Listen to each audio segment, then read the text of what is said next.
분명하게 동일한 사건, 동일한 상황임에도 불구하고 사람마다 그 해석이 다른 경우가 많이 있어요. 분명히 동일한 사건이에요. 그런데 해석이 달라요. 그래서 그에 대한 적용이 다르다라는 거예요. 왜 그럴까요? 오늘 본문의 말씀이 그에 대한 답을 주고 있습니다. 이스라엘 백성들은 바란 광야 가데스 바네아에 도착하였어요.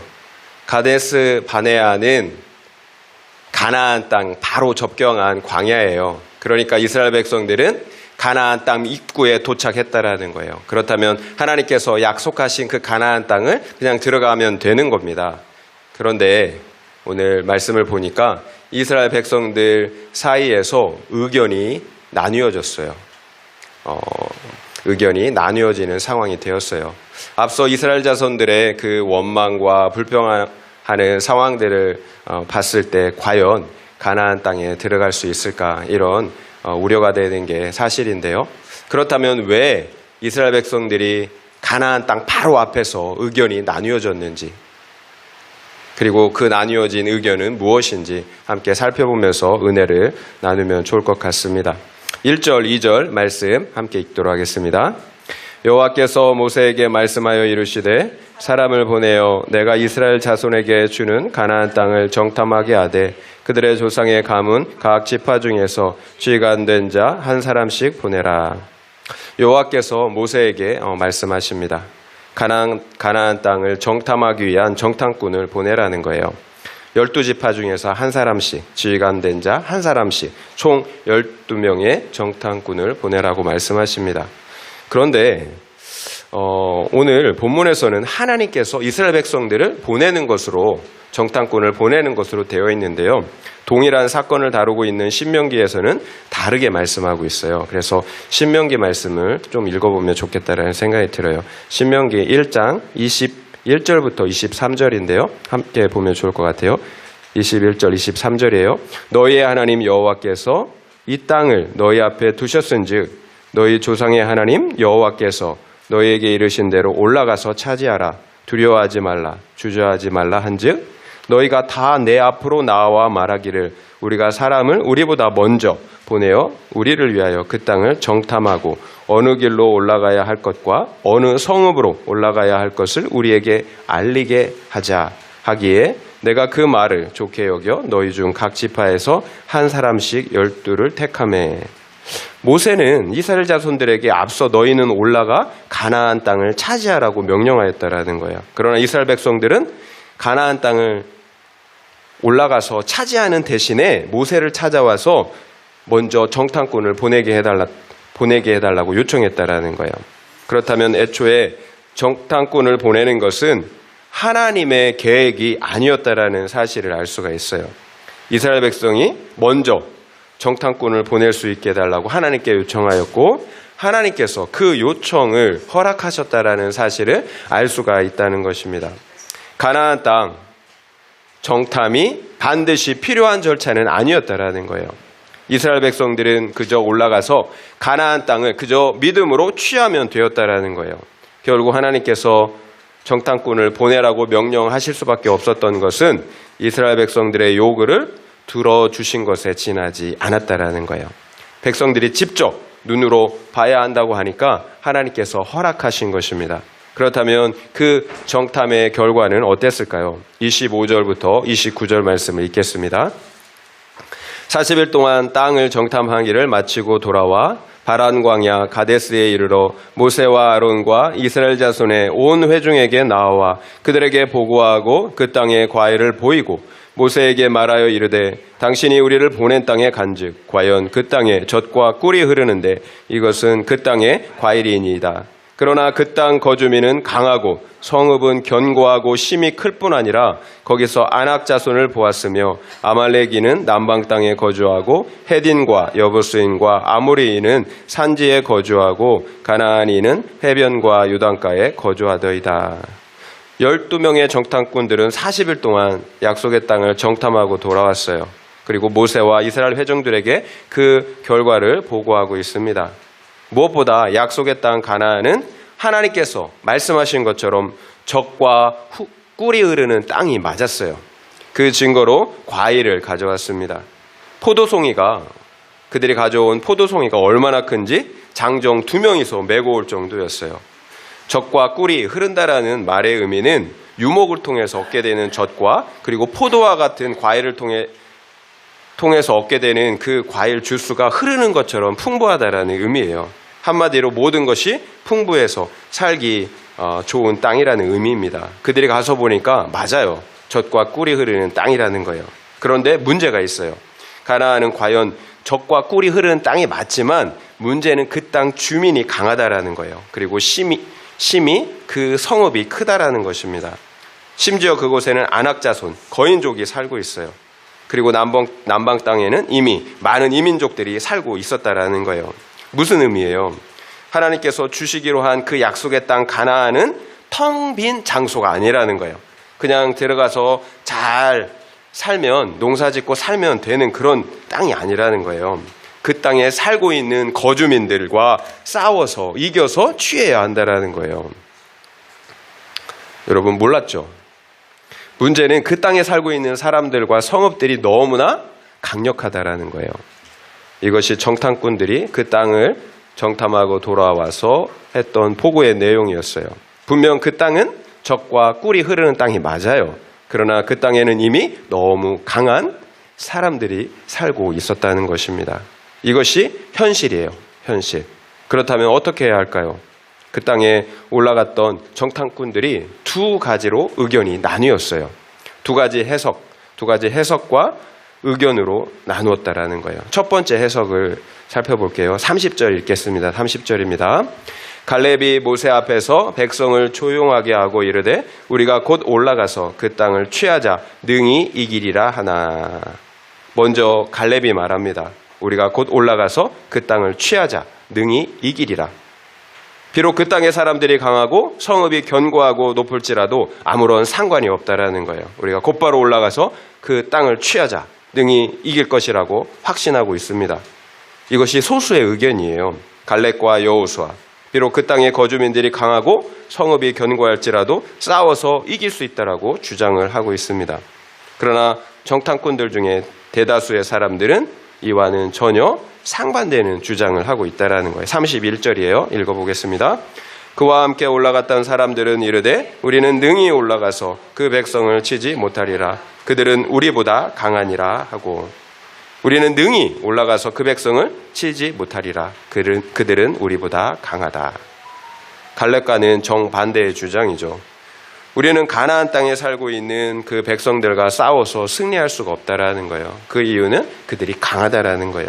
이것이 갈렙과 여호수아를 제외한 10사람 대다수의 정탐꾼들이 보고한 주장, 의견이었어요. 그렇다면 이들이 틀린 주장을 하는 걸까요? 아니에요. 아주 이성적이고 현실적인 주장이었어요. 손자병법의 첫 번째 원칙이 무엇인가요? 적을 알고 나를 아는 거예요. 그래서 적이 강하면 36개 싸워서는 안 됩니다. 도망가야 하는 거예요. 그럼에도 싸우겠다면 아주 미련한 거죠. 결국 대다수의 정탐꾼들은 아주 합리적인 생각을 하는 사람들이었다라는 거예요. 반면에 갈렙은 현실 감각이 아주 떨어지는 사람인 거죠. 그렇다면 여러분은 이런 상황에서 어떻게 하시겠습니까? 10명의 대다수의 정탐꾼들처럼 현실을 따라가겠습니까? 아니면 갈렙과 여호수아처럼 하나님의 말씀을 따라가겠습니까? 분명 세상적인 기준으로 볼 때면 10명의 정탐꾼들의 그 주장은 굉장히 이성적이고 합리적인 주장이라는 거예요. 현명하고 지혜롭기까지 해요. 그런데 그들의 문제가 무엇인가요? 하나님의 존재를 전혀 고려하지 않았다라는 거예요. 하나님을 고려하지 않는다면 당연히 10명의 정탐꾼들의 주장이 맞아요. 약속의 땅이고 뭐고 싸우면 안 돼요. 얻어 터지고 죽기 전에 포기해야 하는 거예요. 그러나 만약 하나님을 인정한다면 우리는 갈렙처럼 무모한 선택을 해야 하는 것입니다. 가나안 땅을 취해야 한다는 거예요. 이게 믿음이에요. 애굽을 나온 그리고 광야를 견딘 이유가 무엇이었습니까? 다른 이유가 없어요. 약속의 땅. 가나안 땅에 들어가는 것이었습니다. 이것이 목적이에요. 애굽을 나온 이유는 가나안 땅을 취하기 위한 것이라는 거예요. 그런데 그 앞에서 현실을 따라가느냐 말씀을 따라가느냐에 따라서 극명하게 나뉘어지게 된다라는 거예요. 믿음의 문제예요. 갈렙은 눈앞에 있는 현실이나 환경보다 하나님을 더 크게 보았어요. 그러나 10명의 정탐꾼들은 하나님보다 현실, 문제, 사람을 더 크게 본 것입니다. 이처럼 믿음은 무엇을 더 크게 바라보느냐는 시선의 문제예요. 하나님이 더 크게 보이면 믿음의 선택, 말씀을 따라 산다라는 거예요. 그러나 환경의 문제가 더 크게 보이면 현실적인 선택을 타협을 하게 된다라는 거예요. 똑같은 상황임에도 불구하고 완전히 상반된 해석과 선택을 하는 이유입니다. 하나님이 크게 보이느냐, 환경이 크게 보이느냐의 차이예요. 그렇다면 이스라엘을 애굽 땅에서 구원하시고 여기까지 인도하셨던 하나님이 어떤 하나님인지 우리는 알아야 되는 거예요. 온 우주 만물을 창조하신 창조주 하나님이세요. 모든 만물의 근원이세요. 없는 것을 있게 하시고 죽은 자를 살리시는 전능하신 하나님이십니다. 그 하나님께서 이스라엘 자손을 우리를 애굽에서 구원하셨습니다. 그 누가 그 당시 가장 강력한 제국 애굽에서 종살이하던 노예들을 구원할 수가 있겠습니까? 죄와 사망에서 사탄 아래에서 종노릇하던 우리를 구원할 수가 있겠느냐라는 거예요. 그 누가 하나님 외에. 하나님은 이스라엘 자손을 구원하시기 위해서 10가지 기적과 이적을 행하셨습니다. 그리고 이스라엘 자손들은 친히 그 10가지 기적을 눈으로 바라봤다라는 거예요. 게다가 그들은 홍해가 갈라지고 자신들을 쫓아오던 애굽 왕과 백성들이 수장당하는 모습까지 지켜보았습니다. 그뿐만이 아니잖아요. 풀 한 폭이 없는 광야에서 누가 그 이스라엘 자손들 200만 명이나 되는 그 이스라엘 백성들을 먹이시고 입히실 수가 있겠어요? 어떻게 여기까지 인도하실 수가 있겠느냐라는 거예요. 이스라엘 자손들은 친히 광야에서 하나님의 그 인도하시는 구름 기둥과 불 기둥을 바라보았다라는 거예요. 그리고 매일 아침 하루도 빠짐없이 하늘에서 내려주시는 만나의 은혜를 경험했다라는 거예요. 그렇다면 그런 하나님의 말씀을 우리가 신뢰해야 할까요? 아니면 현실적인 상황을 바라봐야 할까요? 어떤 것이 더 합리적인 선택일까요? 믿음의 문제겠죠. 결국 믿음은 때로 무모하고 어리석은 선택, 손해보는 선택을 하는 것입니다. 왜 그래요? 하나님을, 보이지 않는 하나님을 믿음의 눈으로 바라보기 때문이에요.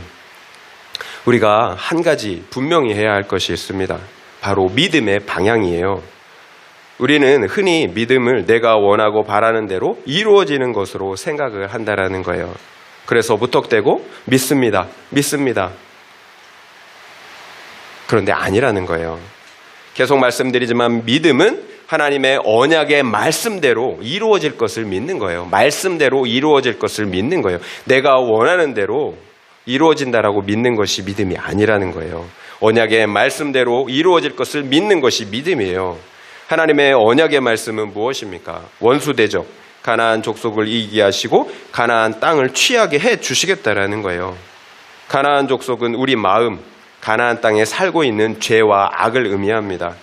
그렇다면 하나님의 약속은 우리 안에 있는 죄와 악을 이기게 하시고 그 마음의 땅을 회복할 수 있도록 해 주시겠다라는 거예요. 생명은 마음에 있어요. 결국 하나님의 약속은 우리의 거룩과 구원을 이루어 주시겠다라는 거예요. 그러므로 우리에게 생명을 주시겠다는 것입니다. 그러니까 하나님의 언약의 말씀은 내가 원하는 대로 믿는 대로 다 된다, 할 수 있다는 약속이 아니라는 거예요. 질병에 걸릴 수 있잖아요. 그러면 믿음대로 반드시 나아야 할까요?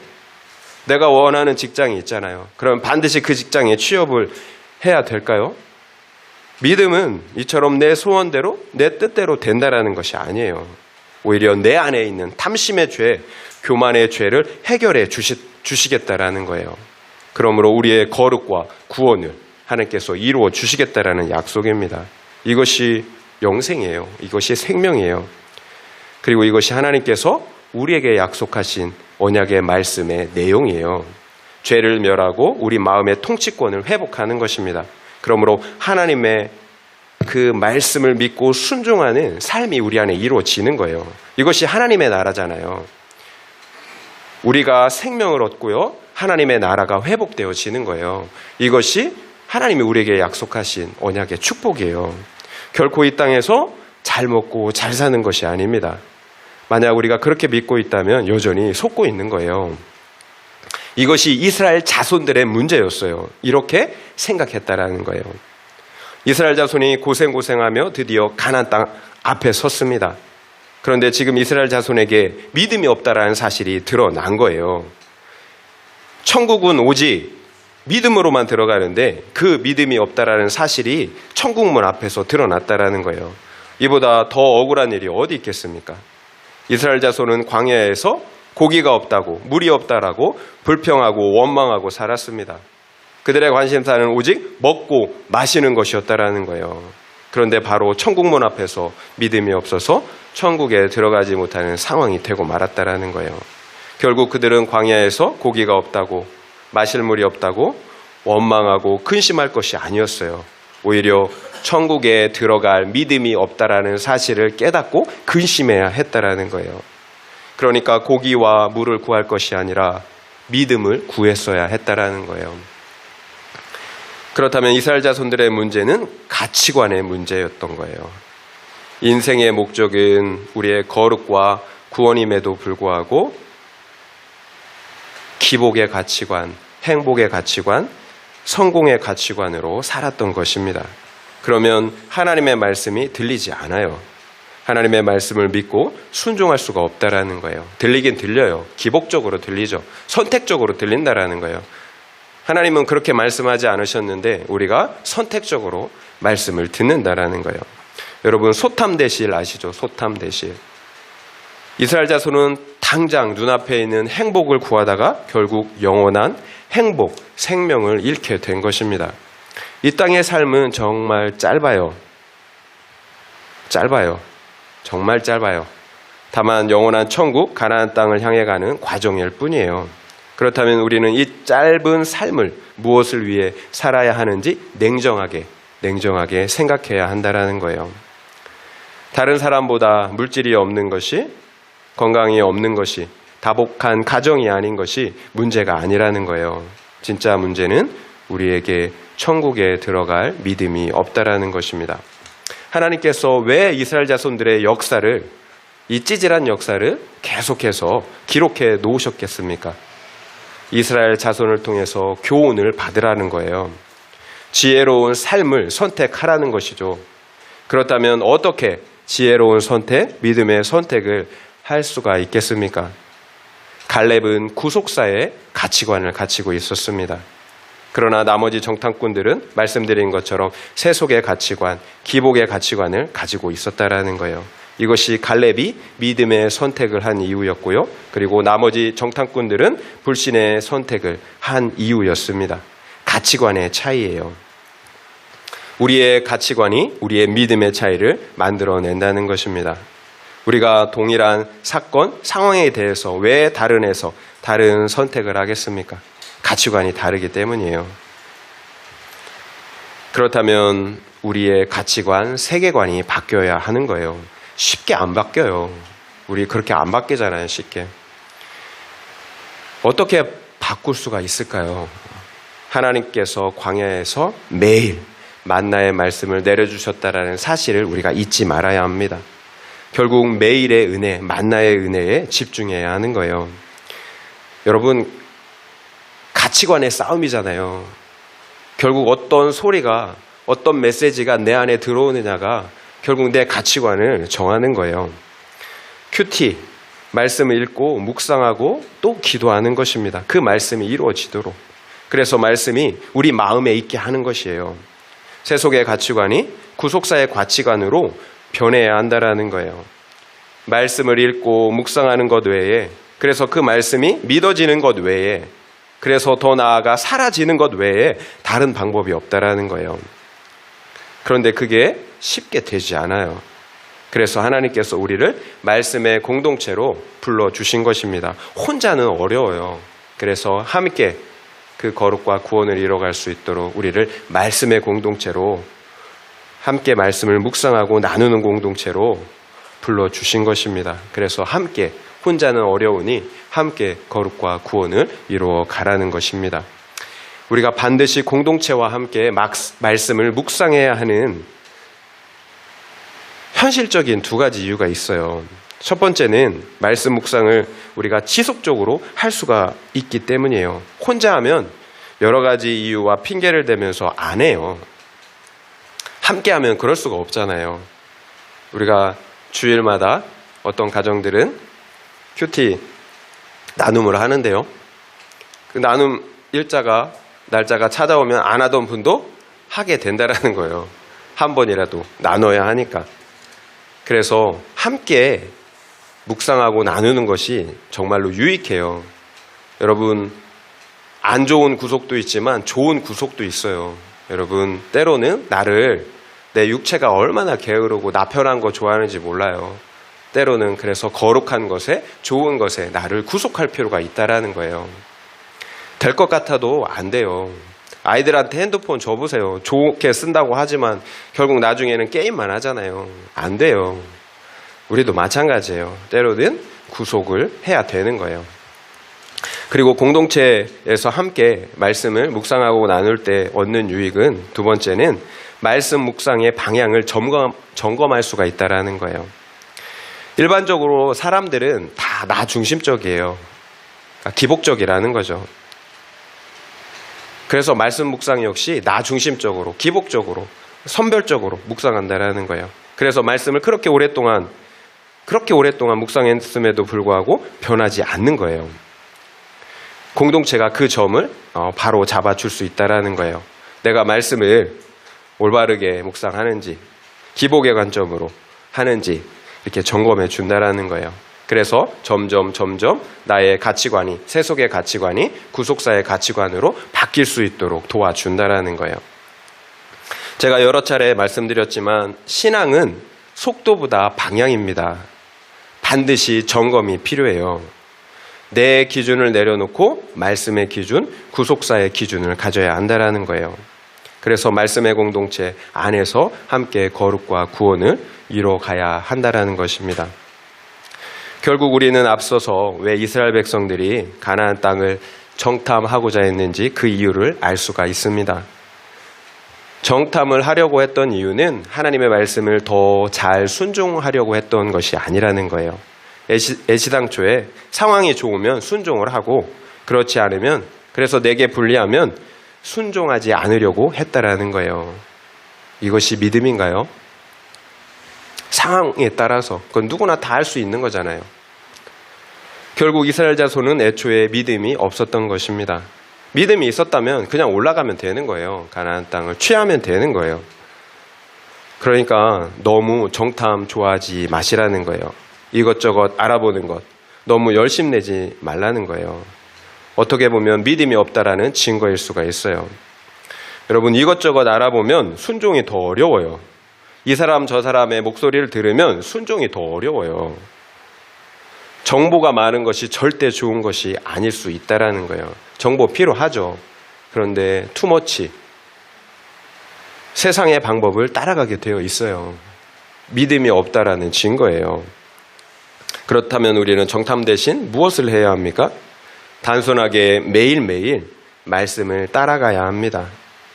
그러면 우리의 가치관이, 우리의 세속의 가치관이 바뀌고 결국 말씀에 순종할 수가 있게 되는 것입니다.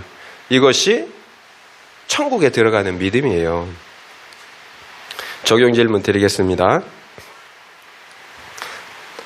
내가 지금 구속사 말씀의 기준이 아니라 기복의 관점으로 생각하고 선택하고 있는 것은 무엇입니까? 그렇다면 돌이키기 위해서 해야 할 것은 무엇입니까? 내가 지금 구속사 말씀의 기준이 아니라 기복의 관점으로 생각하고 선택하고 있는 것은 무엇입니까? 그렇다면 돌이키기 위해서 해야 할 것은 무엇입니까? 한번 생각해 보시기 바랍니다. 32절, 33절 말씀 함께 읽겠습니다. 이스라엘 자손 앞에서 그 정탐한 땅을 악평하여 이르되 우리가 두루 다니며 정탐한 땅은 그 거주민을 삼키는 땅이요 거기서 본 모든 백성은 신장이 장대한 자들이며 거기서 네피림 후손인 아낙 자손의 거인들을 보았나니 우리는 스스로 보기에도 메뚜기 같으니 그들이 보기에도 그와 같았을 것이니라. 갑자기 10명의 정탐꾼들이 그 땅을 악평하기 시작합니다. 앞서 그들은 분명 그 땅은 젖과 꿀이 흐르는 땅이라고 보고하였어요. 그런데 갑자기 태도를 바꿔서 그 땅은 거주민을 삼키는 땅이라고 악평을 한다라는 거예요. 거주민을 삼키는 땅이라는 의미는 그 땅이 너무 좋다라는 거예요. 그래서 끊임없이 외부의 침략을 받게 된다라는 거예요. 결국 그러면 그 땅이 거주민을 삼키는 거죠. 죽는다라는 거예요. 왜 갑자기 그 땅에 대한 평가가 이렇게 달라졌을까요? 어떤 것이 사실일까요? 젖과 꿀이 흐른다라고 보고한 것이 맞을까요? 아니면 그 거주민을 삼키는 땅이라고 악평한 것이 맞을까요? 하나님은 그 땅이 너무 좋아서 그곳에서 살게 해주시겠다라는데 이스라엘 자손은 그곳이 너무 좋아서 죽을 수 있다라고 염려하고 있다라는 거예요. 왜 이런 쓸데없는 생각, 걱정을 하겠습니까? 두렵기 때문이에요. 두려움. 믿음 없음의 전형적인 모습이에요. 믿음의 반대말은 두려움이에요. 두려움의 문제가 무엇일까요? 사실을 왜곡한다라는 거예요. 왜 젖과 꿀이 흐르는 땅이 거주민을 삼키는 땅이 될 수가 있겠습니까? 두렵기 때문이에요. 그래서 일어나지도 않을 일을 미리 걱정하는 것입니다. 이처럼 두려움은 현 상황을 심각하게 왜곡시켜 버려요. 정탐꾼들이 또 뭐라고 이야기를 했습니까? 그곳에 사는 사람들은 신장이 다 장대한 사람들이다. 심지어 네피림 거인족이 살고 있다. 그들에 비하면 우리는 메뚜기와 같다. 이게 사실입니까? 어떻게 이스라엘 자손들이 메뚜기일 수가 있겠어요? 똑같은 사람들인데 좀 클 수 있겠죠. 모두 극도로 과장된 표현들이에요. 이것이 두려움의 문제예요. 두려움과 염려는 극단적으로 우리의 생각을 왜곡시켜 버린다라는 거예요. 그래서 합리적인 판단을 내릴 수가 없게 하는 거예요. 비관적으로만 보는 거예요. 믿는 자들의 합리적인 생각과 판단은 말씀대로 생각하고 판단하는 거예요.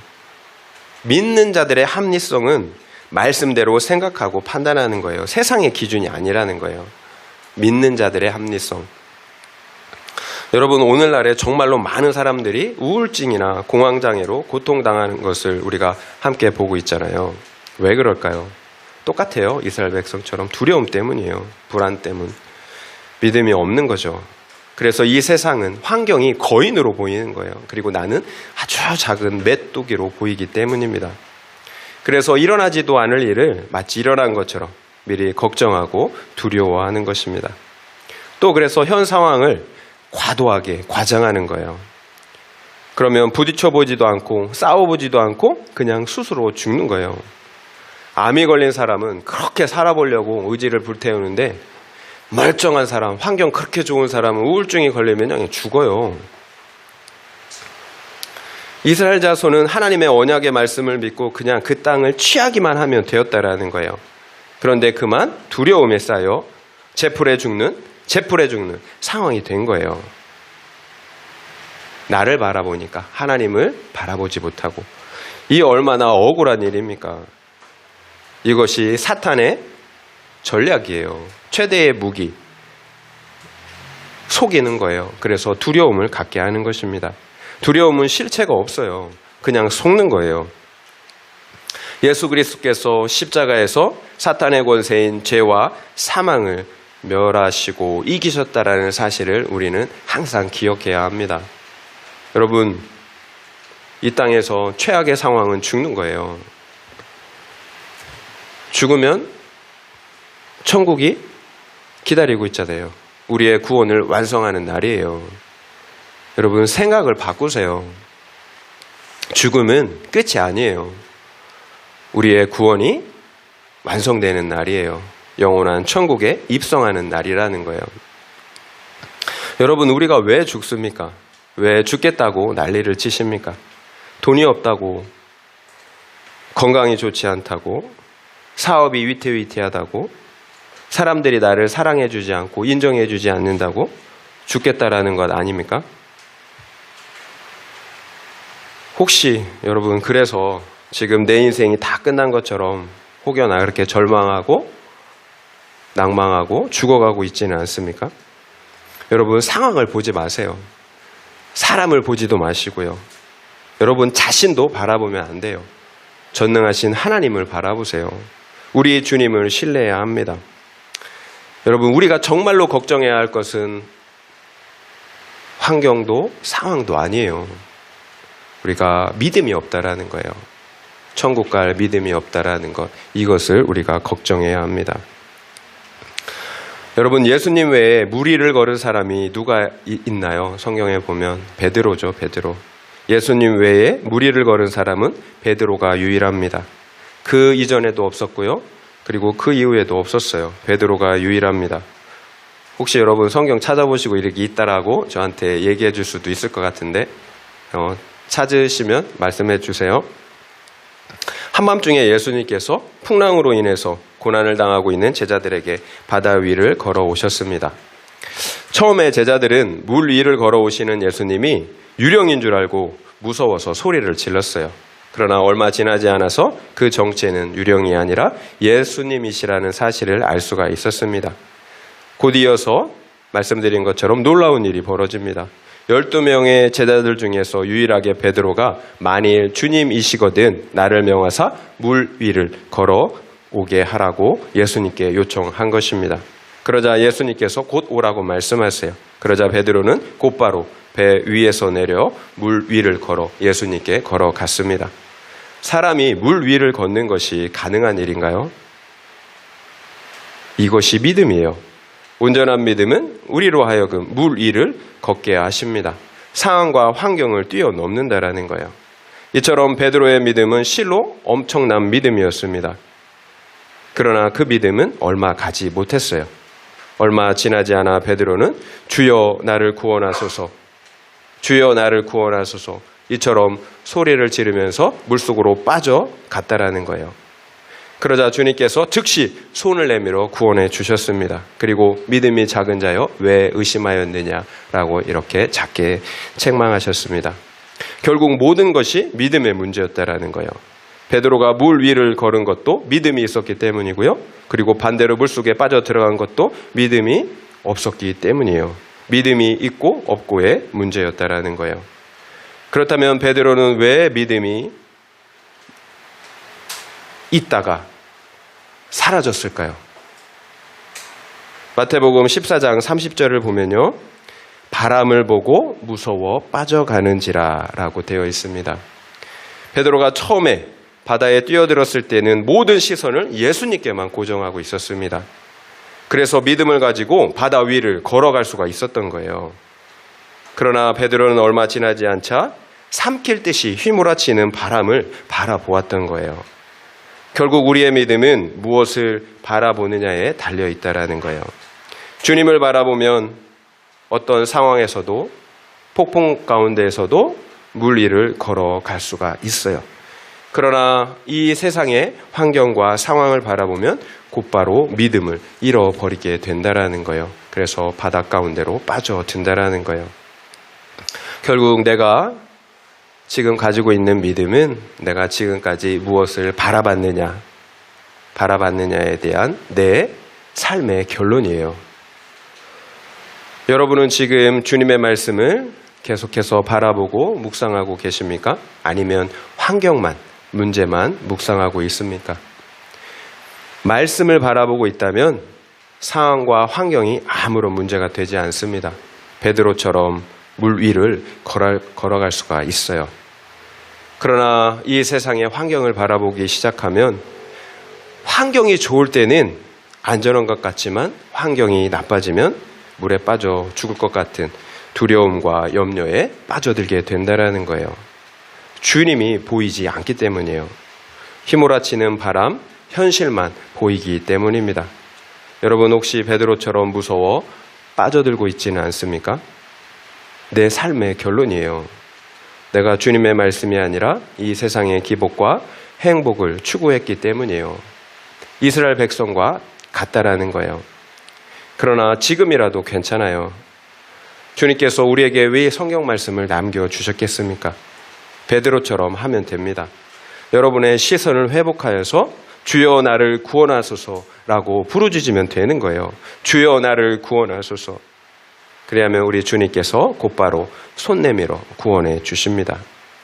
중요한 것은 우리의 믿음의 시선을 회복하는 것입니다. 이제 우리의 현실적인 문제에 대한 생각과 묵상을 끊어내시길 바랍니다. 그리고 전능하시고 신실하신 우리 하나님을 바라보시기 바랍니다. 그분의 말씀, 십자가의 복음의 말씀을 묵상하시기 바랍니다. 복음은 나를 믿고 의지하는 것이 아니에요. 오직 십자가의 예수만 믿고 의지하는 것입니다. 그분의 공로만 믿고 의지하는 것, 이것이 복음이에요. 나를 바라봤던 내가 이제는, 나를 바라보고 의지했던 내가 이제는 주님만 바라보고 의지하는 것, 이게 복음이에요. 그 안에 생명이 있다라는 거예요. 내가 가진 돈과 힘과 환경을 믿고 의지하면 반드시 부딪힐 벽에 부딪히고 만다라는 거예요. 반드시 십자가의 예수만 우리가 붙잡고 의지해야 합니다. 하나님께서 우리를 받으시고 구원하시는 이유는 오직 예수 그리스도의 희생, 공로 때문이라는 사실을 우리가 잊지 말아야 합니다. 내가 복음 안에 있는지, 내가 복음을 믿고 의지하는지 어떻게 알 수가 있나요? 내 상황이 좋아도 교만하지 않아요. 복음 안에 있는 사람은.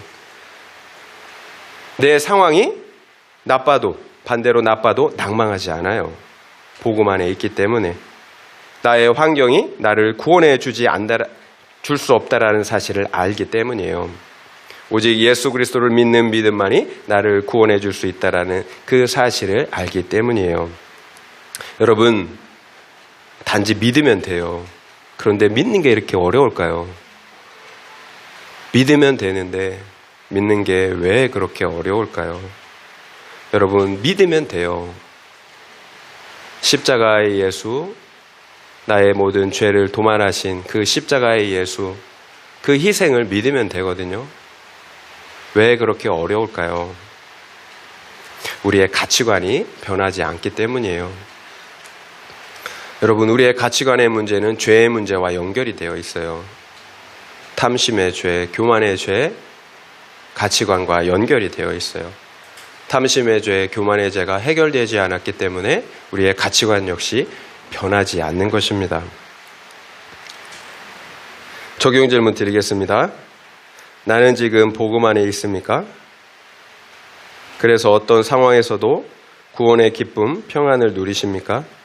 아니면 두려움과 염려 가운데 있습니까? 그 이유가 무엇인 것 같습니까? 한번 생각해 보시기 바랍니다. 나는 지금 복음 안에 있습니까? 그래서 어떤 상황에서도 구원의 기쁨, 평안을 누리십니까? 아니면 두려움과 염려 가운데 있습니까? 그 이유가 무엇인 것 같습니까? 한번 생각해 보시기 바랍니다. 말씀을 마무리하겠습니다. 마침내 이스라엘 자손이 가나안 땅 입구에 도착하였습니다. 이제 약속의 땅을 하나님의 말씀대로 취하기만 하면 됩니다. 그러나 가나안 땅을 정탐하고 돌아온 정탐꾼들이 두 그룹으로 나뉘어서 상반된 보고를 하였습니다. 갈렙과 여호수아는 그 땅을 취하자고 하였고요. 그래서 능히 이길 수 있다라고 보고를 했습니다. 그러나 나머지 10명의 정탐꾼들은 올라갈 수 없다라고 하였습니다. 가나안 족속이 우리보다 더 강하다라는 이유였습니다. 이처럼 똑같은 상황에서 전혀 다른 상반된 판단과 보고를 하였습니다. 믿음의 차이였어요. 그리고 그 믿음의 차이는 가치관의 차이였습니다. 갈렙은 구속사의 말씀의 가치관을 가지고 있었습니다. 그러나 나머지 10명의 정탐꾼들은 구원의 관점이 아니라 세속의 관점, 기복의 관점을 가지고 있었습니다. 결정적인 순간에 갈렙은 말씀에 순종할 수 있었던 반면 다른 10명의 정탐꾼들은 그 말씀에 순종할 수가 없었던 이유였어요. 가치관의 차이. 결국 가치관의 차이가 믿음의 차이였습니다.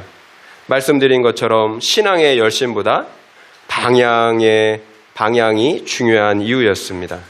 결국 내가 내 인생의 보좌에서, 내 인생의 그 왕자에서 내려와야 해요. 그리고 주님이 그곳에 앉게 해드려야 합니다.